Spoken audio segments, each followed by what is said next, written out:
my body is my job, and it does amazing things for me, and yet I still, in my head, don't love it all the time. I still step on the scale sometimes and want that number to be lower, even though I lift insane weights and I run.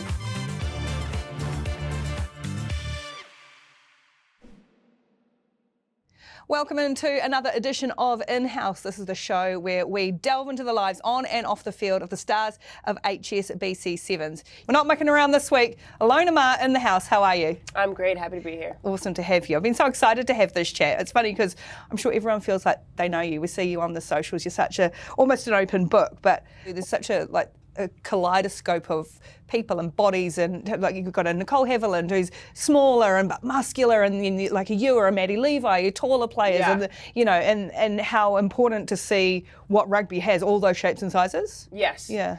It's definitely for sevens. It's not as much variability, but I think I'm proud to still have some variability in it. And my best friend is the fittest, most beautiful to me, tiny girl, and then there's me who's big, and I'm probably one of the biggest on the circuit. I just love seeing that differences and celebrating those differences, because it allows for different things on the pitch. Like Maddie Levi is very tall, great shoulders, but the way she runs and the speed she has, that's what her body is able to do, and that's something we can celebrate.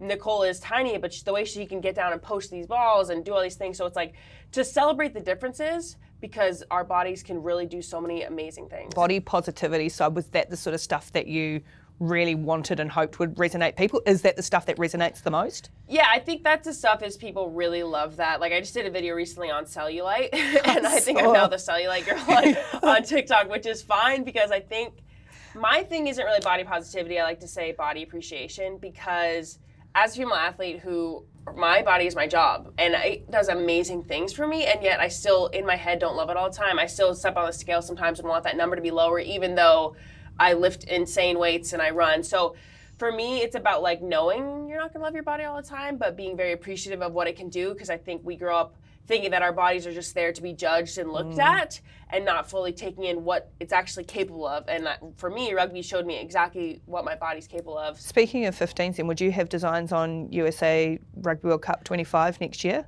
I would love to. I think I got to experience a little bit Rugby World Cup in New Zealand. Yeah, you came up to New Zealand, yeah. And I mean, to see that and the growth in the final game where you sold out Eden Park, that was so cool. And I just know that it can be done in England with Twickenham, and hopefully make it there. But just to see the growth each time, and what even Ruby Tui did at the last World Cup, and I would love to be a part of it, even if it's just be there in a fun social media way. But I think playing would be another level that I haven't experienced. And from what I've heard from my teammates and other girls, it's like playing in a World Cup is something that is very special. Yeah. And I think England's going to do it amazing. Yeah. Where do you play in 15s?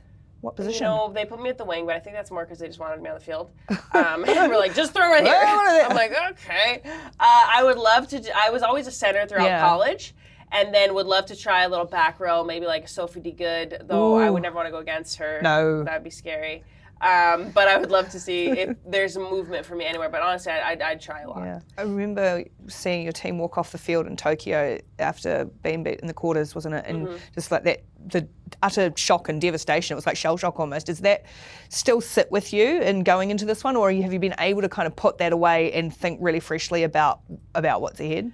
I think I've been able to think freshly, but it was a very dark time after losing that quarterfinals, and I think that we don't talk about it enough, because you've made it to the Olympics, it's great, but you've spent 4 years, if not your whole life, preparing for this one moment, and for sevens, it's 14 minutes and the ball bounces one weird way, and you lose a game and stuff like that. So it's very hard. I've been preparing for it because it did emotionally destroy me, that last Olympics, by using every tournament as a way to prepare myself for the Olympics. Like, okay, this quarterfinal we could be playing France in the quarterfinal, we could be playing New Zealand in the quarterfinal. So every moment we have, it's like, okay, let's prepare for it.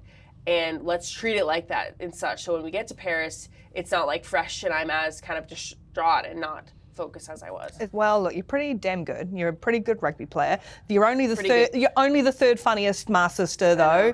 But thank you so much for sharing all the time with everything you do for the game and joining us. It's been awesome. Thanks, Ilona. Thank you. You can catch full episodes on RugbyPass TV.